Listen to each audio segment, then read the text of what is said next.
good morning, guys. Hold on. License and registration, please. Your exhaust is way too loud. No. My exhaust is 84 decibels. No. Yeah. License and registration. Take an old bag. Okay. All right. Dang, dog. Is that you? Oh. Is that you, buddy? Yeah. What's his name? Hey, wait a minute. What? George. So for today's video, I wanted to really address something that I get asked quite a lot. It's more so of a general question. It's actually kind of one of those ones that gets asked time and time again, but I also have a lot of new truck buyers that hit me up and ask me this question. They're on the fence, they don't know what to do, and I hope by today's video we'll be able to either give you some pros and cons that'll help sway your decision or make your mind up for you. And the reason I brought our good buddy Chris here, who's really excited to stare up at these power lines. You never heard power lines buzz like that? It's a little sketchy. A little sketchy. Is we both own our trucks, right? Obviously Chris has his nice gas truck there. I've got my diesel truck, and we're both happy with the decisions that we made. And before we really jump into this, just a word of warning, our trucks are really dirty. But Chris, give us a little rundown of what your truck is, what you're rolling with. I have a 2016 GMC Sierra all-terrain edition. It has a 5.3 8-speed. I got a 6-inch BDS lift, coilover kit in the front, and 5-inch leaf springs in the rear. Tires, I'm running 35-inch Toyo MTs, and the rims, I'm running 18-inch Methods NV'd bronze. Performance mods, I have a 3-inch Magnaflow exhaust from the cat back, and I have a pedal commander.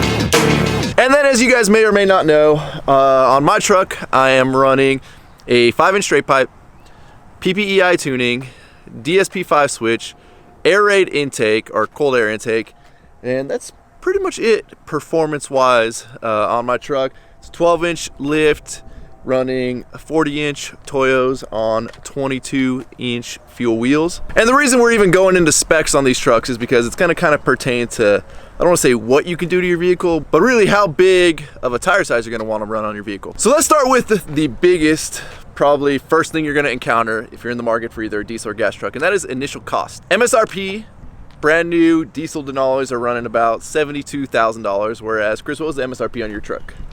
55.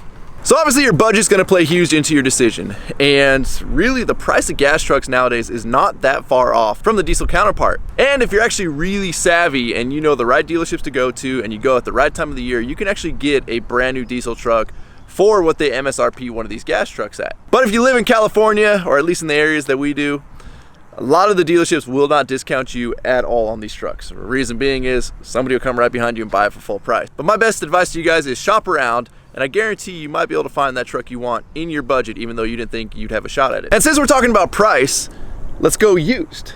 Now, the one good thing about a diesel is obviously the resale value on a diesel is going to be higher than the resale value on a gas, which means also if you're trying to buy a used diesel, you're going to pay more than you are for a used gas truck. But that also plays into the longevity of the vehicle.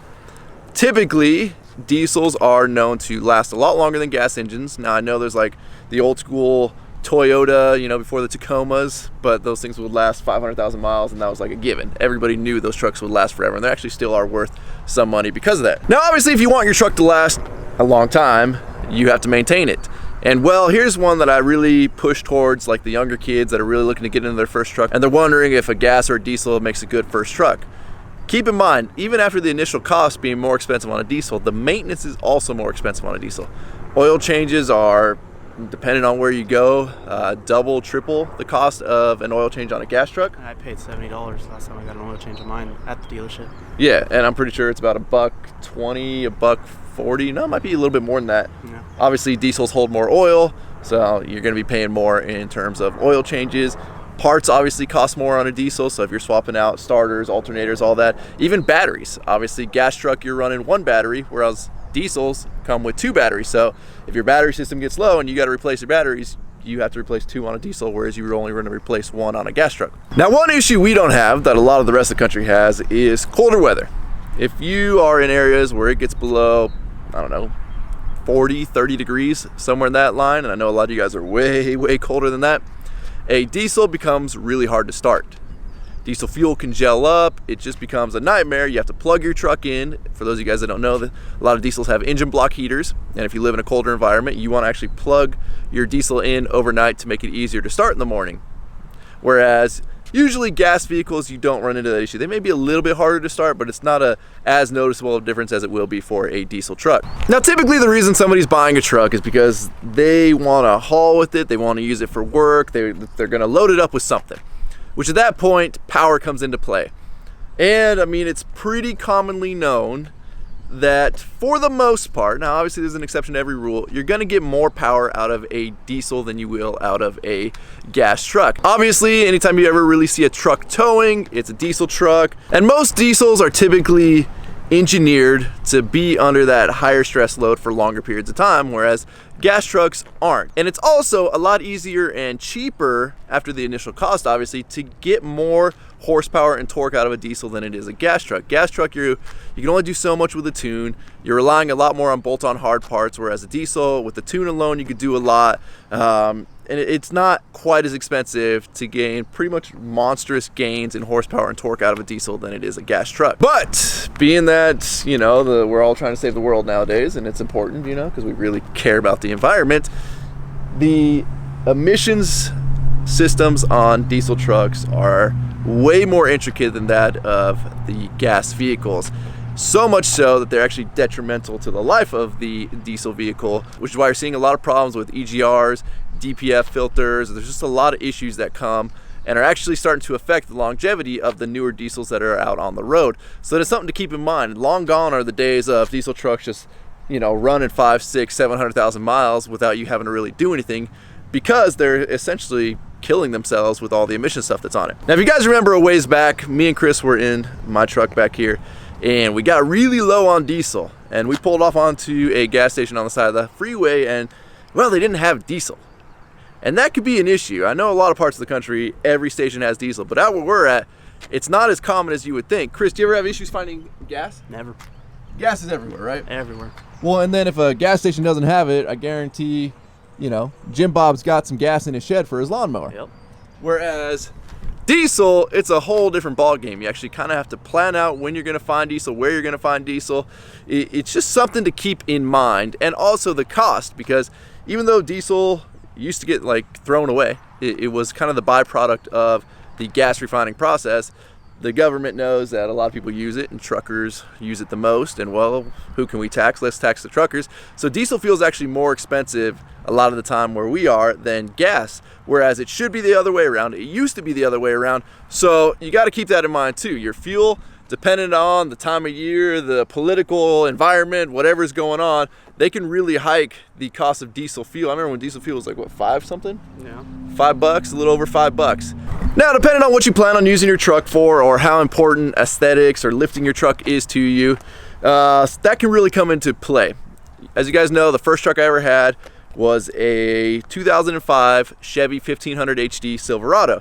It was a gas truck. It had the 6.0 engine, and it was running 37-inch Toyo tires on it, which it was a great truck. It had enough power. I had a cold air intake on it. I had a little tuner on it, nothing too crazy.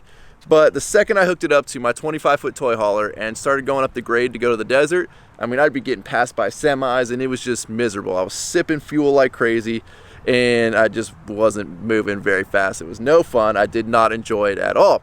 So obviously, if I would have had stock tires on it, it would have been a little bit better of an experience. But to me, I like my trucks lifted. I like big tires on it. So to maintain that power and tow, to me, the diesel's the way to go. Now, Chris has made some modifications to his truck. And with the 35-inch tires, buddy, how do you feel power-wise that you are? I felt like I lost a lot of power once I put these tires on. Obviously, if I add a tune to it, it's not going to gain as much horsepower as you gained. But I've noticed a big difference. I don't think I've towed anything yet with it being lifted. Oh, we're going to tow Eddie's trailer? Eddie's trailer is our test trailer. Well, this thing's supposedly rated at 12,500 pounds. So what's Eddie's trailer? I think it's about 9,000 empty. Empty? We can try it. Oh. If you're doing a lot of hauling, a lot of traveling, a lot of road tripping in your vehicle, is fuel mileage.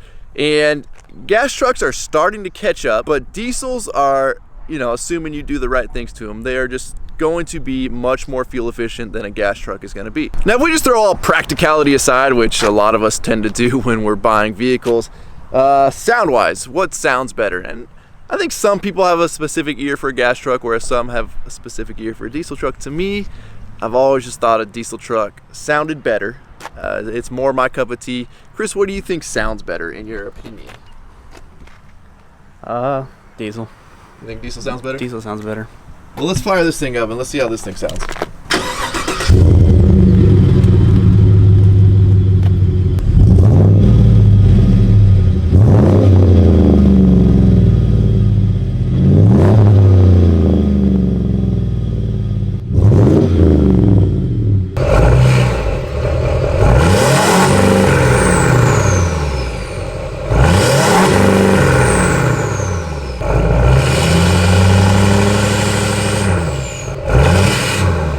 Now really it's going to come down to personal opinion, and the reason that I picked a diesel truck over a gas truck is I've owned a few gas trucks in my life, and there was always a time at some point that they felt underpowered. And the second I bought my first diesel, I was absolutely hooked. And to me, if you have it in your budget and you're able to do it, it's better to have more power when you don't need it than to need the more power and not have it. So I'd always rather have that extra power, knowing that this truck can tow if I need it to tow, knowing that I can haul the payload capacity I can haul if I need it to haul, and it sounds badass. It just brings a smile to your face every time you get on it. They're just absolute beasts, and so that's really the main reason I went with the diesel. I can throw 40s on it and it still maintains plenty of power. I'm not going to feel sluggish. I'm not going to feel slow. I'm 100% happy with my decision, and I will continue to buy diesel trucks. So what about you, buddy?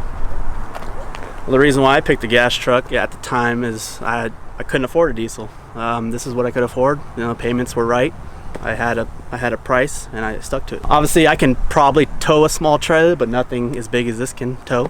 So I'm happy with it. And keep in mind, I mean, what Chris touched on there is really important. You need to stay within your budget. And I know it gets really hard with people seeing everybody on Instagram owning giant, big, lifted diesel trucks and just throwing a ton of money at it, but you can bury yourself really quick. You can bury yourself in payments, you can bury yourself in maintenance costs. It could just become really expensive really quick, and then you've got the repo man coming after you, and you're in debt and all just to try and look cool. Yeah, you want to be stuck with $1,000 payment and have a $70,000 credit card bill because you lifted your truck. Right, and that's why you hear me preach a lot. Don't finance your lift kit. Don't finance your wheels and tires. If you can't afford them, you don't need them. Save up the money until you have a nice cushion to where you can spend that and still have money left over for an emergency. You know, there's the old saying, don't go broke trying to look rich. And I've seen a lot of people do it, especially on Instagram. People don't realize that a lot of people try really hard to be flashy, to show off for social media. And it's the dumbest thing I've ever seen in my life, because you're spending so much money to impress people you don't even know. The whole reason I show what I do for a living, we go to the construction site, we show the blue collar side of it, is because that's what it takes. I have to go out and bust my ass every day to be able to afford, you know, nice trucks like I have. And, you know, I'm not ashamed to show the hard work it takes to buy that. And Chris does the same thing. Chris goes out, he works every day to be able to afford the truck that he's got. Yep. And he doesn't get behind on truck payments. He didn't finance all the stuff. He bought it and handled it. Now, Chris, I'm just gonna say it before anybody else does. What happened to your hair, buddy? Oh, I shaved it off. I mean, I thought you were gonna. Well, I mean, I thought, you know, it doesn't grow anymore. Our fans did a really good job of getting the 2,000 likes on that video, like really, really quick. And I was very impressed and very thankful that they showed us that love. And where's your hair? Well, I cut it off, but I'll make sure to grow it for the next video. All right, you guys heard it. Next video.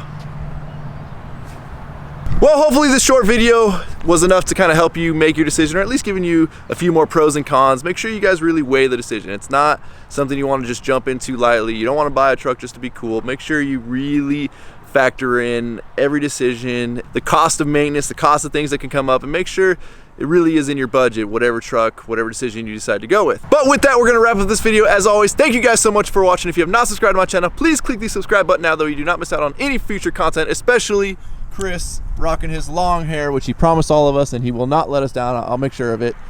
And also make sure you stay tuned for tomorrow's video. We're taking our good buddy Dave up in a scissor lift. Dave hates heights, and it's always an entertaining time seeing that guy really scared, and I have a blast with it because I hate heights too, but he doesn't know that, so we just really like to make fun of it. Don't forget to give this video a like, aka a thumbs up. I'd give you guys something to give it a like for, but I mean, I don't know, Chris might not follow through with it, so just give us a like because you like us and we like you guys. Don't forget to check out workforapparel.com, because if there's anything you want in this life, you got to be willing to Work for it. boom. As always, you guys are the best. Thanks for watching. We'll catch you in the next video. Roll the outro. Damn.